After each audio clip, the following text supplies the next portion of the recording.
Habari gani Mwanakeo TV, kama ni mara yako ya kwanza, tafadhali subscribe na turn notification. Karibu katika ulimwengu wa siasa. Jina langu Dioco TV. Breaking news nyingine ni msafara wa wanachama cha demokrasia na maendeleo Chadema ambao umetoka katika mkoa wa Kagera umezuiliwa na jeshi la polisi. Na nukuu chapisho la chama cha demokrasia na maendeleo Chadema ambalo linatupa updates katika mtandao ya kijamii. Na nukuu: Breaking news, msafara wa BAWACHA kutoka katika mkoa wa Kagera uliokuwa ukielekea Msoma kwa ajili ya kushiriki maadhimisho ya siku ya wanawake duniani Machi 8 mwaka 2026 wamezuiliwa na jeshi la polisi majira ya saa 8 za usiku.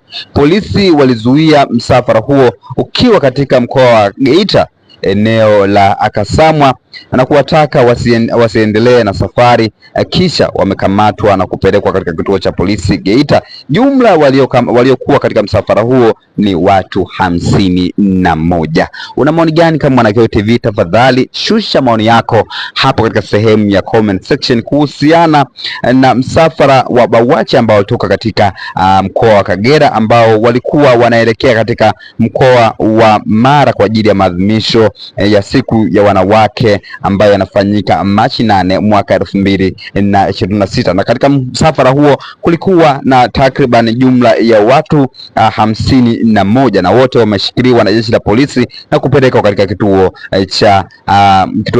cha polisi mkoa wa Geita. Jina langu Dioco TV. Tafadhali subscribe na turn on notification kama ni mara yako ya kwanza kuungana nami katika ulimwengu wa siasa ambazo tunaangazia mambo mbalimbali ambayo yanajitokeza katika kuelekea kuadhimisha siku ya wanawake duniani katika mkoa wa Mara pale katika chama cha demokrasia na maendeleo Chadema. Jina langu Dioco TV, tukutane katika masuala ya kisiasa. Bye bye.